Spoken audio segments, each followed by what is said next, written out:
আমন্ত্রণ জানাচ্ছি আপডেট সংবাদে। শুরুতেই জানিয়ে দিব গুরুত্বপূর্ণ শিরোনাম, এরপরেই থাকবে বিস্তারিত।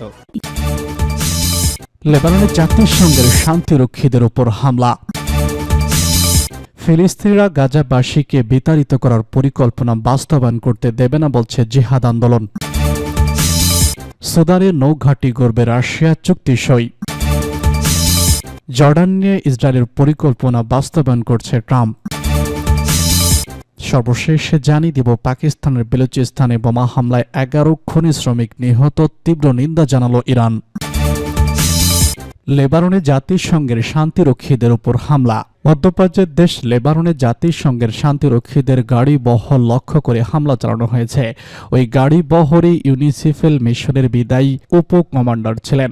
গভীর রাতে এই হামলার ঘটনায় শান্তিরক্ষী মিশনের কয়েকজন সদস্য হতাহত হয়েছে, খবর বিবিসির। এর আগে টানা দ্বিতীয় দিনের মতো বৈরুত বিমানবন্দরের পথরোধ করে বিক্ষুব্ধ লেবানিজেরা দেশটিতে ইরানি প্লেন নামতে পারবে এমন সিদ্ধান্তের প্রতিবাদে লেবাননে এই বিক্ষোভ অনুষ্ঠিত হচ্ছে। এরই এক পর্যায়ে শুক্রবারের এই হামলার ঘটনা ঘটল। ভিডিও ফুটেজে দেখা যায় লেবাননের প্রতিরোধ যোদ্ধাদের সমর্থকরা পতাকা নিয়ে জাতিগত স্লোগান দিচ্ছে। এ সময় তারা ইউনিসেফের সদস্যদের গাড়ি থেকে নামিয়ে তাদের পেটাতে থাকে। পরে ইউনিসেফের এক বিবৃতিতে জানায়, দক্ষিণ লেবাননে এমন কঠিন সময় এই ঘটনায় তারা হতবাক হয়ে গেছে। শান্তিরক্ষীদের উপর এই হামলা আন্তর্জাতিক আইনের লঙ্ঘন বলেও উল্লেখ করা হয় বিবৃতিতে। এছাড়া এই ধরনের হামলা যুদ্ধ অপরাধের শামিল হতে পারে বলেও জানায় ইউনিসেফেল। বিবৃতিতে তাৎক্ষণিক তদন্তের মাধ্যমে অপরাধীদের বিচারের আওতায় আনতে লেবাননের কর্তৃপক্ষের প্রতি আহ্বান জানানো হয়। এরপরই বিবৃতি দিয়েছে লেবাননের সেনাবাহিনী। এই হামলায় কড়া জবাব দেওয়ার কথা হবে বলে জানায় তারা। লেবাননের প্রধানমন্ত্রীও জানিয়েছেন, অপরাধীদের গ্রেপ্তারে নিরাপত্তা বাহিনীকে নির্দেশ দেওয়া হয়েছে। একটি ইরানি ফাইটে বৈরুতে নামতে না দেওয়াকে কেন্দ্র করেই পুরো ঘটনার সূত্রপাত হয়। ইসরায়েলের অভিযোগ, বেসামরিক ফ্লাইটের আড়ালে প্রতিরোধ যোদ্ধাদের কাছে অর্থ পাচার করছে ইরান। এই ঘটনার প্রতিক্রিয়ায় ইরানও দেশটিতে আটকে পড়া কয়েক ডজন লেবানিজের প্রত্যাবাসন ঠেকিয়ে দেয়। তেহরান বলছে, বৈরুতে ইরানি প্লেন নামতে না পারলে লেবাননের প্লেনও ইরানে অবতরণ করতে পারবে না। ফিলিস্তিনিরা গাজাবাসীকে বিতাড়িত করার পরিকল্পনা বাস্তবায়ন করতে দেবে না বলছে জিহাদ আন্দোলন।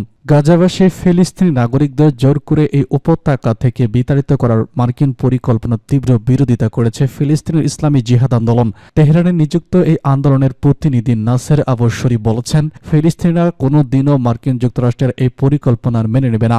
আবু শরীফ ইরানের সরকারি বার্তা সংস্থা ইরানাকে দেওয়া এক সাক্ষাৎকারে বলেছেন, মার্কিন প্রেসিডেন্ট ডোনাল্ড ট্রাম্প যে পরিকল্পনা উত্থাপন করেছেন তা নতুন কিছু নয়, বরং এটি একটি ইহুদিবাদী প্রকল্প যার স্বপ্ন ইসরায়েলের প্রতিষ্ঠা লগ্ন থেকে তেল আবিবে দেখে আসছে। ইসলামী জিহাদের এই প্রতিনিধি বলেছেন, পশ্চিমা দেশগুলো বিগত 107 বছর ধরে ফিলিস্তিনি জনগণকে তাদের ঘরবাড়ি থেকে বিতাড়িত করে তাদের জায়গায় ইহুদিবাদীদেরকে বসবাস করার অনুমতি দিয়ে এসেছে। তবে গাজা নিয়ে তাদের অতীত পরিকল্পনাগুলো যেভাবে ব্যর্থ হয়েছে, ভবিষ্যতেও তেমন ব্যর্থ হতে বাধ্য।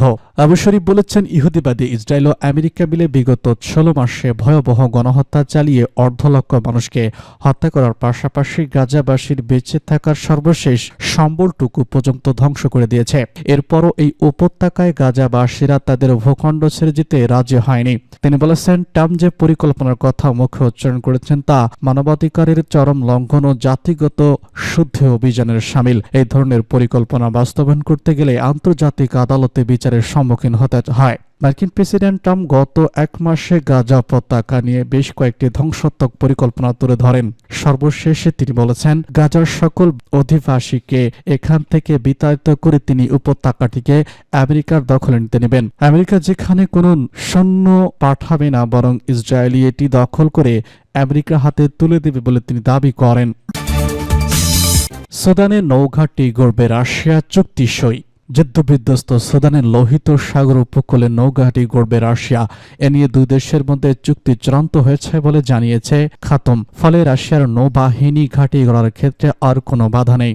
নৌঘাঁটিটি স্থাপন নিয়ে একটি চুক্তির বিষয়ে সাবেক প্রেসিডেন্ট ওমর আল বশিরের সঙ্গে আলোচনা করেছিল রাশিয়া। তবে সামরিক অভ্যুত্থানের মুখে ক্ষমতাচ্যুত হন তিনি। পরে সামরিক সরকার বিষয়টি পূর্ণ মূল্যায়নের কথা জানায়। গত বুধবার সুদানের পররাষ্ট্রমন্ত্রী আলী ইউসুফ বলেছেন, চুক্তি সই হয়েছে। একটি বন্দর স্থাপন নিয়ে রাশিয়ার সঙ্গে তারা পুরোপুরি একমত। চুক্তিটি এখন শুধু অনুমোদন বাকি রয়েছে। হর্ন অব আফ্রিকা উপকূলে আগে থেকেই আমেরিকা, চীন ও ফ্রান্সের নৌবাহিনীর উপস্থিতি রয়েছে। একটি গুরুত্বপূর্ণ কৌশলগত ও বাণিজ্যিক পথ। মস্কোতে রাশিয়ার পররাষ্ট্রমন্ত্রী সের্গেই ল্যাভরভের সঙ্গে যৌথ সংবাদ সম্মেলনে ইউসুফ বলেছেন, রাশিয়ার নৌবাহিনীর বিষয়ে চুক্তি নিয়ে সুদান ও রাশিয়ার সমঝোতায় পৌঁছেছে। বিষয়টি সহজভাবে বলতে গেলে আমরা সব বিষয়ে একমত হয়েছে, তবে এ নিয়ে আর বিস্তারিত কিছু বলা হয়নি। বিষয়টি নিয়ে ল্যাভরভ কোনো মন্তব্য করেননি। ওমর আল বশির ক্ষমতায় থাকাকালে 2019 সালে চুক্তিটি নিয়ে প্রথম আলোচনা হয়। সামরিক সরকার ক্ষমতায় আসার পরপরই 2020 সালের নভেম্বরে প্রাথমিক চুক্তি সই হয়েছিল। জর্ডান নিয়ে ইসরায়েলের পরিকল্পনা বাস্তবায়ন করছেন ট্রাম্প। জর্ডানে প্রায় 25 বছর ধরে শাসন করছে বাদশাহ আবদুল্লাহ। দীর্ঘ এই সময় বেশ কয়েকবার ওয়াশিংটন সফর করেছেন তিনি। তবে গেল সপ্তাহে তার ওয়াশিংটন সফর ছিল টানটান উত্তেজনার মধ্যে ভরা। মঙ্গলবার মার্কিন প্রেসিডেন্ট ডোনাল্ড ট্রাম্পের পাশে অনেকটা ভীরুভাবে বসেছিলেন বাদশাহ আবদুল্লাহ। গাজা নিয়ে ট্রাম্পের পরিকল্পনা ইস্যুতে সাংবাদিকরা একের পর এক প্রশ্ন করে যাচ্ছিলেন, কিন্তু অধিকাংশ সময় চুপচাপ বসে থাকতে দেখা যায় জর্ডানের বাদশাকে। কয়েক সপ্তাহ আগের কথা, ভয়ানক এক প্রস্তাব দেন। সেই প্রস্তাবে গাজাকে খালি করে সেখানকার বাসিন্দাদের জর্ডান ও মিশরে ঠাঁই দেওয়ার কথা বলা হয়। পাশাপাশি গাজা দখলের হুমকি দিয়ে রাখেন ট্রাম্প। অধিকৃত এই উপত্যকা নিয়ে দীর্ঘদিন ধরে এমন স্বপ্ন লালিত করে আসছে ইসরায়েল। তবে ট্রাম্পের প্রস্তাব নিয়ে তীব্র প্রতিক্রিয়া ব্যক্ত করেন আরব নেতারা। জর্ডানও এই প্রস্তাবের বিরোধিতা করে, কিন্তু ট্রাম্পের পাশে বসে বাদশাহ আবদুল্লাহ ভেজা বিড়াল বনে যান। বিশ্লেষকরা বলেন, গাজার মতো বিপুল সংখ্যাগরিষ্ঠকে ঠাঁই দিলে এই জর্ডানের হাশেমি রাজতন্ত্রের কাফনে পেরেক ঠেকার মতো হবে। এমনকি এতে বদলে যাবে জর্ডানের সংখ্যাগরিষ্ঠ চিত্র। বর্তমানে জর্ডানের জনসংখ্যা 1,15,00,000। এই জনগোষ্ঠীর প্রায় অধিকাংশ ফিলিস্তিনি বংশোদ্ভূত। এই ফিলিস্তিনি জর্ডানিরা 1948 সালে নাকাবার সময় বাস্তুচ্যুত হয়েছিল। পরবর্তীতে 1967 সালে আরব ইসরায়েল যুদ্ধের সময় লাখ লাখ ফিলিস্তিনি জর্ডানে আশ্রয় নিতে বাধ্য হয়। ইসরায়েলি কর্মকর্তারা কয়েক দশক ধরে ফিলিস্তিনের জর্ডানের ঠেলে পাঠানোর এই প্রবণতাকে নিজের রাজনৈতিক এজেন্ডা বানিয়েছে। এমনকি 1980-এর দশকে ডানপন্থী ইসরায়েলরা জর্ডানি ফিলিস্তিনি এমন স্লোগান দিতে রাজি হয়। তাদের দাবি, জর্ডান নদীর পূর্ব তীর ঘেঁষেই ছিল যুক্তরাষ্ট্র ফিলিস্তিনি রাষ্ট্র। এমন পরিস্থিতি ঠেকাতে 1988 সালে পশ্চিম তীরের বাসিন্দাদের নাগরিকত্ব দেওয়া বন্ধ করে দেয় জর্ডান।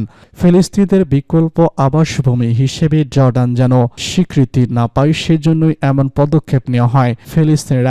ফিলিস্তিনিরা এমনিতেই জর্ডানের সংখ্যাগরিষ্ঠ। নতুন করে গাজা থেকে ফিলিস্তিনিদের জর্ডানে জায়গা দেওয়া হলে জনকাঠামো বদলে যাবে। এতে জর্ডানও অস্থিতিশীল হয়ে উঠতে পারে। এছাড়া পশ্চিম তীরও ইসরায়েলের জন্য দখল করা সহজ হয়ে যাবে। এটা নিয়েও উদ্বিগ্ন জর্ডান। আবার কথা মতো না চললে অর্থ সহায়তা বন্ধ করে দেওয়ার হুমকি দিয়েছে ট্রাম্প। বর্তমানে প্রতি বছর যুক্তরাষ্ট্রের কাছ থেকে $145 কোটি সহায়তা পায় জর্ডান। এখন সেই সহায়তাও হাতছাড়া হবার জোগাড়।